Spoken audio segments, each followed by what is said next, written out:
안녕하십니까? 굿 국어교실의 김웅섭 선생입니다. 이번 2025학년도 6월 모의평가 문학 해설 강의를 시작하겠습니다. 먼저 현대시부터 보겠습니다. 가 작품은 이기철의 청산행이 출제되었습니다. 일단 대상이 청산일 것이라고 짐작할 수 있겠네요.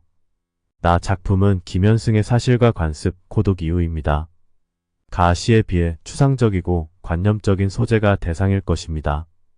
문제는 작품별로 나누어서 접근하는 것이 좋습니다. 가 시를 먼저 본다면 34번 문제에서 정보를 얻고 33번의 기억과 니은 그리고 디귿을 살펴본 후 32번과 31번을 지워두는 순서로 접근하겠습니다. 보기를 분석해 봅니다. 자연과 절대자를 대상으로 한 시입니다. 그중 가시는 제목에서도 보았지만 자연을 대상으로 한 시입니다. 화자는 세속의 일상을 떠나 자연으로 이동합니다. 그리고 자연에 동화되어 가는 과정과 심리를 드러냅니다. 그렇다면 세속은 떠나고 싶은 부정적 공간이고 자연은 지향하는 긍정적 세계라고 생각할 수 있습니다. 이러한 정보를 바탕으로 선택지에서 가시와 관련한 정보를 확인합니다. 1번에 쓰다 둔 편지 구절과 버린 칫솔은 인공적인 소재이며 세속의 일상과 관련됩니다. 당연히 아직 자연과 온전히 동화되지 못한 상태입니다. 2번은 가시와 관련이 없으니 제외합니다. 3번에서 발을 푸니 잘 보인다는 구절은 청산으로 이동한 후로 볼 수 있습니다. 당연히 자연과 친숙해지는 심리일 것입니다. 4번의 여울물과 때까치가 화자의 심리가 투사된 자연물이고 5번에서 함께라는 시어를 통해 동화되려는 심리를 확인할 수 있습니다. 이 세상을 알아보지 않은 것들이 자연에 있는 존재들이라고 생각할 수 있습니다. 이것을 정리하면 이렇군요.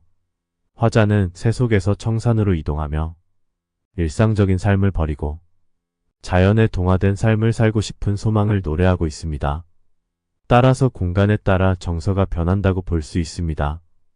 작품을 정리했으니 이제 33번에서 1번, 2번, 3번 선택지들을 확인해 봅니다. 세 선택지 모두 세속과 관련된 설명입니다. 그런데 디귿은 시의 마지막 부분에 있습니다. 돌들과 함께 누워 잠들고 싶다는 소망을 노래합니다. 특히 이 세상을 알아보지 않은 것들은 34번의 5번 선택지에서 이미 설명한 식구입니다. 긍정적으로 해석한 부분이죠. 따라서 3번이 정답입니다. 이제 32번의 A를 확인해야 합니다. 시를 보면 청산으로 이동하는 화자가 뒤돌아보는 대상으로 세속적 이미지를 가진 시어입니다. 따라서 화자에게는 벗어나고 싶은 부정적 대상이라고 생각해야 합니다. 따라서 그리움이나 지향의 대상이라고 설명한 1번과 3번 선택지는 지워둘 수 있습니다. 5번의 사물들은 관습이라고 볼 수 없으며 자기 연민이라고 보기에도 무리가 있어 지워둡시다. 나시를 보고 2번과 4번만 비교하면 됩니다. 그리고 형식을 묻는 31번을 확인해 봅니다. 1번의 인격화된 대상은 33번을 해결하면서 맨살 비비는 돌들과 함께 누워 잠들고 싶다고 했으므로 이미 확인한 정보입니다.